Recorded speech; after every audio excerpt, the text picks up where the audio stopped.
I Taste the Liquor Never Brewed by Emily Dickinson. Structure, Summary, Analysis. Hello and welcome to the discourse. I Taste the Liquor Never Brewed is one of the few poems by Emily Dickinson that was published during her lifetime. The poem was first published in the Springfield Daily Republican on May 4, 1861 under the title The May Wine. However, the title was chosen by the publisher as Emily never titled the poem, and thus it was reprinted in her posthumous poetry collection Poems by Emily Dickinson with the first line as the title. It is a nature poem in which Emily appreciates the beauty of nature on a glorious summer day. The poem begins with a paradox as a liquor is tasted that was never brewed. The poet used the imagery of alcohol and drunkenness to express the enchanting powers of nature. Emily Dickinson wrote the poem in 1860 during the period of temperance in the United States.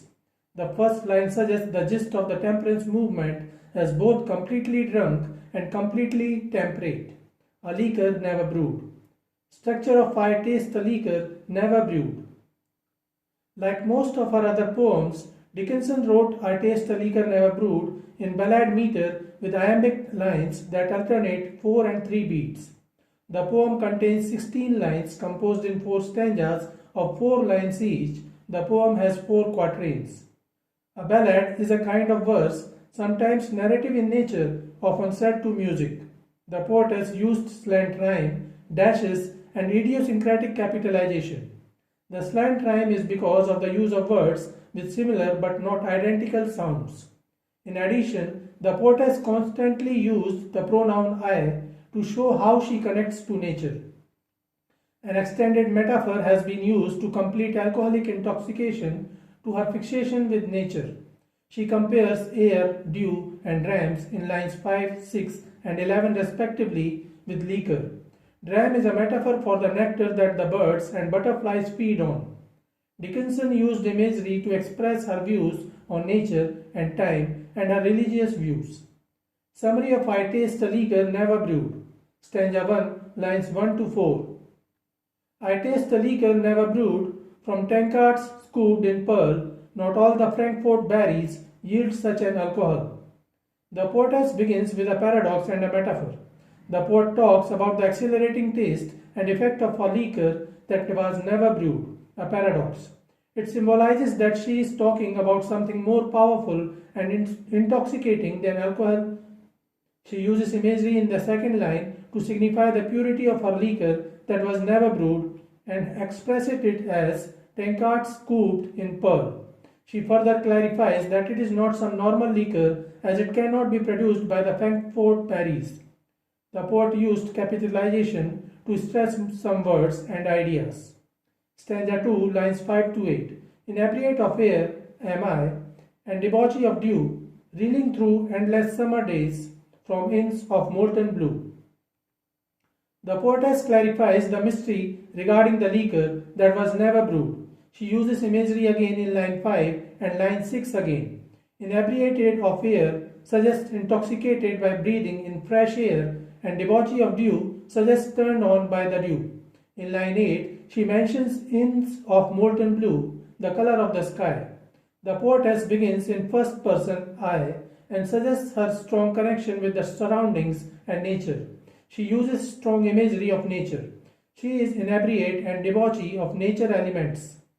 A debauchee is someone who is addicted to alcohol or sensual pleasures. Therefore, she is so drunk, so deep in the effect of nature that she is staggering and losing herself. The metaphor inebriate of air is to be exhilarated, excited, and overwhelmingly delighted by summer skies. The debauchee of air is fantasy, and it is delightful image. It is, in fact, an image of delight embodied. The poetess increases the grandeur of the surroundings by suggesting that she feels she is drinking in grand inns of molten blue during the endless summer days. In this stanza, the poetess doesn't emphasize the drink like she did in the first stanza. Rather, she highlights the elements of nature. Stanza 3, lines 9 to 12.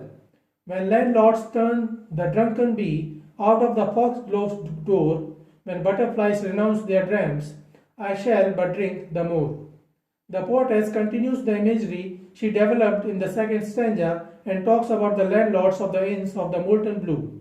In this stanza, the poetess offers equal importance to the drink and the natural elements. She compares herself with a bee and butterflies.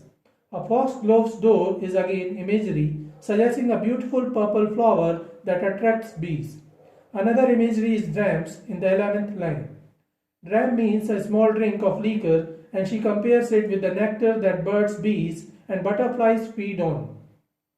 The innkeeper or the landlords force the drunken bee away from the beautiful flower full of pollens.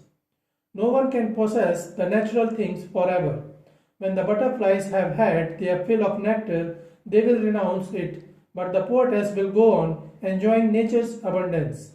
It is the power of her creative imagination that will keep the scene alive in her mind even during the dying phase of summer. Stanza 4, lines 13 to 16. Till seraphs swing their snowy hats and saints to windows run to see the little tippler leaning against the sun. The fourth stanza seems to turn the poetess' connection with nature to a spiritual level, and hence she uses various mystique figures including seraphs and saints. Dickinson was influenced by Emerson's transcendentalism, and this poem has been compared to Emerson's Bacchus. However, unlike Emerson's intense pathos in Bacchus, Dickinson applied a lighter, happier note. The poetess says that she will continue to cherish nature, liquor never brewed, until the seraphs, the highest ranks of the angels and saints, notice her. That is, she won't stop drinking until she dies. So this is it for today. We will continue to discuss the history of American English literature. Please stay connected with the discourse. Thanks and regards.